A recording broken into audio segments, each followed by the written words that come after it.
So if you're a buyer out there, it's tough competing for offers, so you probably want to put together a strong offer. So today we're going to give you a couple ideas on how you can just give it some beef. Just beef it up.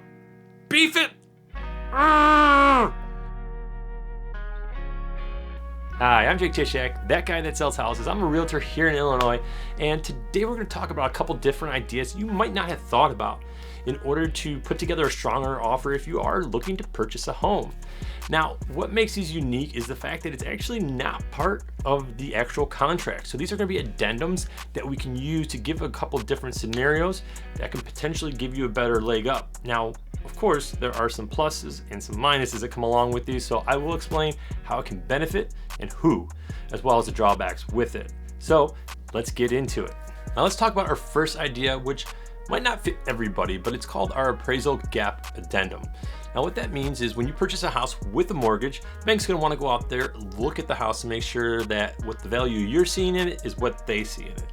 So an appraiser is gonna do an inspection and they're gonna come back with a number on how much that house is worth. Now your number might be a little bit higher. And what this addendum is telling our seller is that we'll go above and beyond what the appraisal is and come up with funds out of pocket to help cover that basis, giving them the actual contract price. Now, of course, this is attractive to a seller because they're pretty much guaranteed that price on the contract. But to you as a buyer, a couple things you have to be wary of with this. Obviously, you are willing to pay more than what an expert is telling you that the house is worth. Sometimes in this market, it's justified. But also in addition, this is money you have to come up with in addition to your down payment. So if that appraisal came in at $350,000, but your offer price was $370,000, that's $20,000 that you'd have to come up with to pay on top of your down payment. So keep that in mind because it is additional funds that unfortunately is not available to everybody. Now our second strategy is using an escalation clause addendum. So when you write an offer, traditionally we put an offer and we negotiate back and forth. But this market, that's not always the case. Oftentimes you have to put forward your best offer and they're looking for highest and best and you get one crack at it. Well, what this addendum does is it builds in a little bit of leeway. You can still write your offer with the ideal price that you would like to get on the home. Of course, we have to be realistic about that. But on top of that, what it does is say that we're willing to go above this number up to a certain amount max. So normally we would increase our price $1,000 above your next highest offer and with a max cap on that, so that way obviously you have a pre-approval and other ideas and what your value are willing to pay for that house, that you don't exceed that number.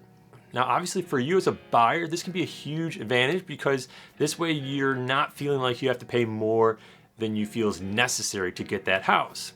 However, there are some caveats that come along with this. In today's market with so many offers, a lot of agents are just not willing to look at escalation clauses. Some of them will.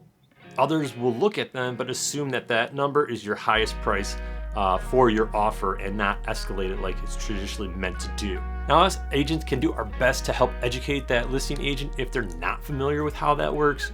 But unfortunately, in a scenario where there's limited communication, lots of activity around that house, sometimes they're just stuck in their ways and it doesn't always work, but it can be a great option when you're looking to buy a house.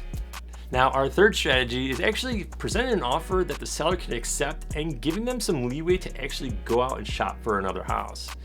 You'll commonly hear agents calling this a reverse contingency because usually as a buyer, you would write an offer to purchase this house, but it's contingent upon the buyer selling their existing house. This is obviously the reverse. They have an option to go out and look for a house.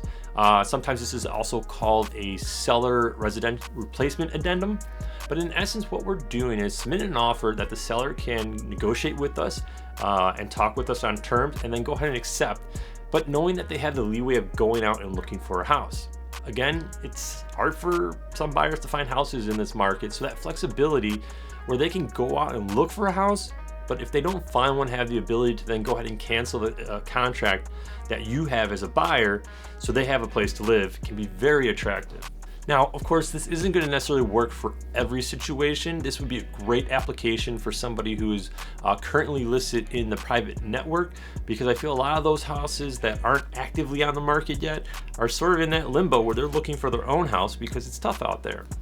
Now, of course, this gives the seller some flexibility, and you as a buyer do have to have some flexibility on your timeline, because there is a chance that even though you have this offer accepted, that they can come back and cancel it and you're back to looking for a house. But it definitely introduces some flexibility and can be an attractive alternative for somebody in a certain situation. So again, not all these options are going to pertain to every single house, and not every single agent is going to understand them all. So if you are looking for an agent to help represent you, buying or selling, who is versed on these, feel free to give me a call. And if you want to know more about what's happening in the Chicagoland real estate market, take a look at our video up here. I'm Jake Tysiak with Keller. Thank you so much for watching. I hope you have a great day, and I'll see you in the next one.